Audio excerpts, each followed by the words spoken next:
All right, so imagine you're scrolling through TikTok, liking videos, maybe even making some of your own, and then suddenly, poof, it's just gone. Yeah. That's a reality we could be facing here in the US, and that's what we're going to deep dive into today. Yeah, you got it. We've got potential bans, we've got data security issues, court rulings, a whole lot to unpack. Yeah, it's a tangled web for sure. And we're not just talking about losing a platform for, funny dance videos or anything. This is something that has implications for, millions of users, for businesses, even international relations. Oh, absolutely. We've got a whole stack of sources here: legal documents, tech analysis, user reactions. Wow. And our mission is to cut through all that noise and figure out what this means for you. Wait. What are the real stakes here? Well, let's start with the heart of the issue, data security. Okay.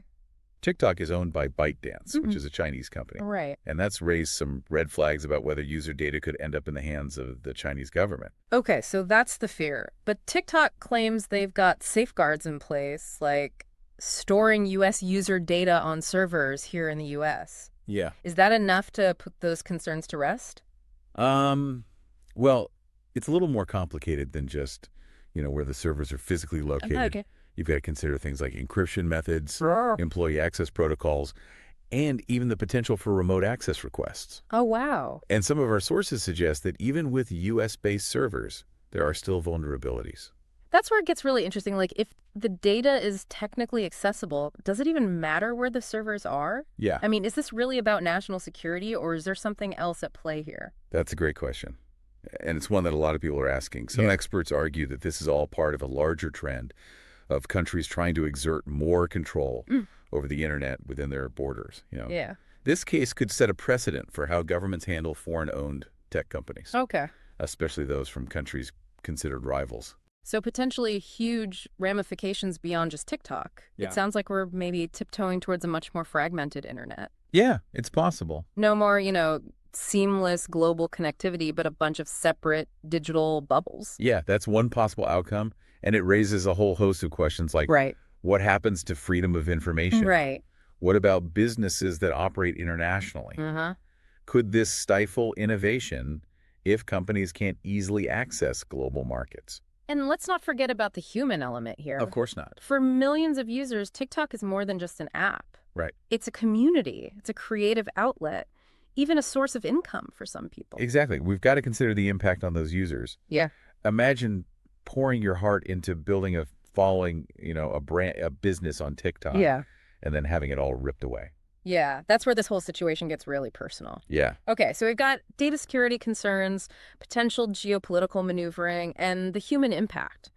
Where does the legal battle fit into all of this? Well, it's the legal battle that's brought us to this potential tipping point. Yep. U.S. lawmakers, fueled by these data security concerns, passed legislation demanding that ByteDance sell its U.S. operations. Right. The Supreme Court just upheld that law, setting a deadline of January 19th, 2025 for ByteDance to divest. So less than 2 years for ByteDance to make a decision. Yeah. They either sell off TikTok's U.S. operations or they risk a nationwide ban. Exactly. Talk about pressure. It's a tough choice. Right. Yeah, on the one hand, you've got the potential loss of a massive market, Right. and on the other, the pressure to protect your company's integrity and user data. They've been resisting the sale so far. Yeah. But how long can they hold out? Right. It's a high-stakes poker game. Yeah. And this is where the incoming president comes in. He could extend the deadline, giving ByteDance more time to negotiate a sale, but will he?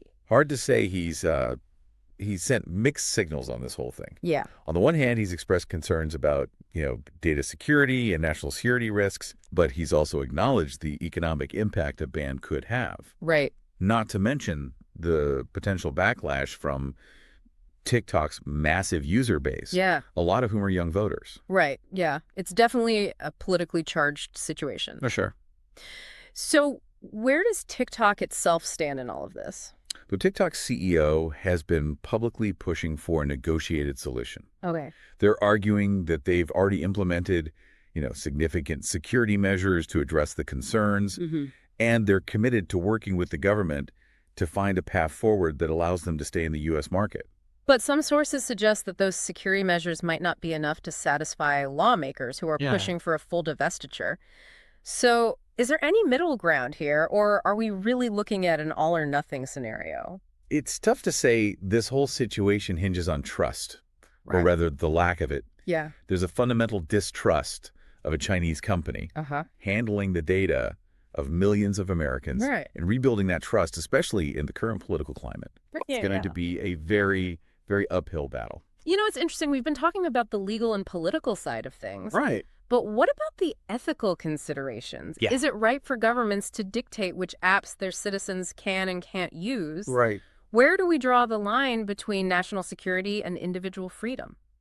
That's a crucial question, and there's no easy answer. Right.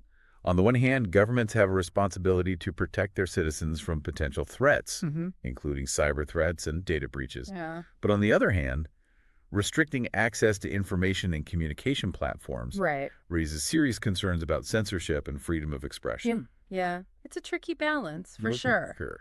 And it's not just about TikTok. This case could have far-reaching consequences for the future of the internet as a whole. Yeah.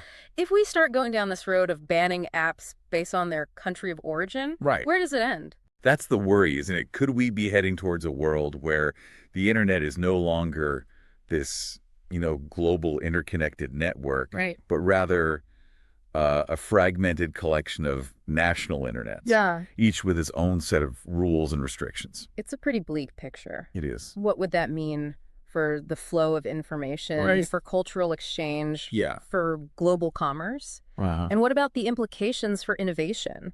If companies can't access a global market, does that stifle creativity and progress? It's certainly something to think about. And it's not just a hypothetical scenario. We're already seeing this trend play out in some parts of the world.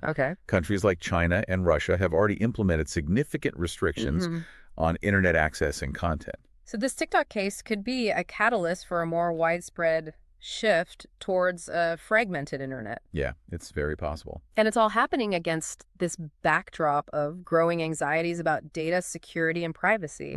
It's a lot to process. It is.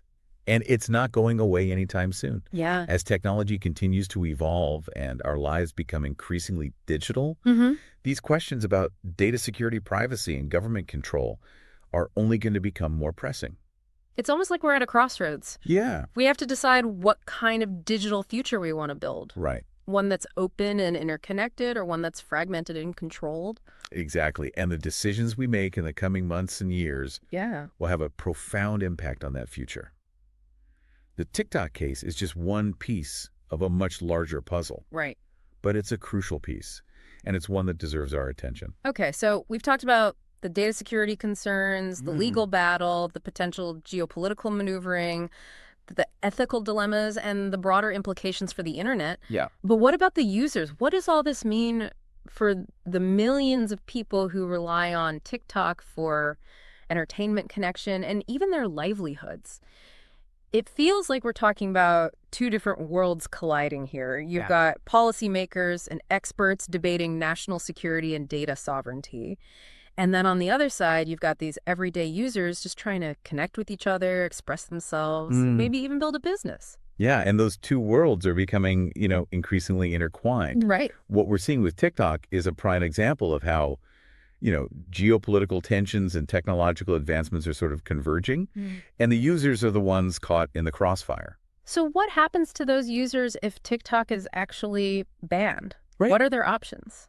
There's been a lot of talk about alternative platforms. Instagram Reels, YouTube Shorts. They're already vying for that short-form video market share. But it's not just about the technology. TikTok has cultivated this unique culture, a sense of community that's not so easily replicated. It's not just about finding another app to upload your videos to. It's about the connections you make, the audience you build, the inside jokes and shared experiences that make up a platform's unique identity. Precisely. And for creators who, rely on TikTok for income, a ban could be devastating. They've built their businesses on this platform, and switching to a new one means starting from scratch. It's a huge gamble. It's almost like we're asking them to uproot their entire digital lives and start over in this new, unfamiliar territory. And there's no guarantee of success. And it raises questions about, fairness. Is it right to punish these creators, many of whom are young entrepreneurs, for the actions of a parent company based in another country? It's a tough situation all around, and it really underscores the power these tech companies wield. I mean, they've become so integrated into our lives that decisions about their future have real, tangible consequences for millions of people. Absolutely. And it's a reminder that we need to be more mindful of the choices we make as consumers. Yeah. Which platforms do we support? Yeah. What are their values? How do they handle our data? It's a call to action for all of us to become more informed and engaged digital citizens. Right. We can't just passively accept whatever these tech giants throw our way. No. We have a voice and we need to use it. I completely agree. This isn't just about TikTok. Right. It's about the future of the internet. It's about the balance of power between governments, corporations, and individuals. It's about our digital rights and freedoms. This deep dive has really opened my eyes to the complexity of this issue we've explored, the legal battles, Yeah. the data security concerns, the geopolitical maneuvering, the ethical dilemmas, and the human impact of this potential ban.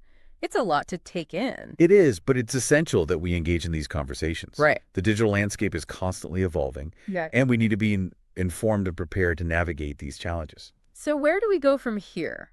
What should our listeners be watching for in the coming days and weeks? Well, the most immediate thing to watch is what the incoming president decides to do about that divestiture deadline. Right. Will he extend it? Will he push for a stricter enforcement? Yeah. His actions will have a significant impact on how this all plays out. And beyond that? Keep an eye on how this case influences other countries. Okay. Will we see a domino effect with other nations implementing similar restrictions on foreign-owned apps? And pay attention to the broader conversations about data security and privacy. This is just the tip of the iceberg.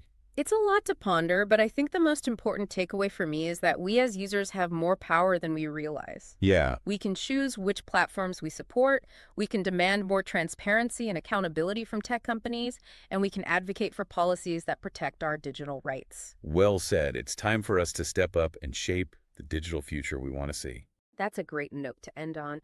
Thank you for joining us for this deep dive into the uncertain future of TikTok. We hope you found this exploration insightful and thought-provoking. Until next time, stay curious, stay engaged, and stay informed.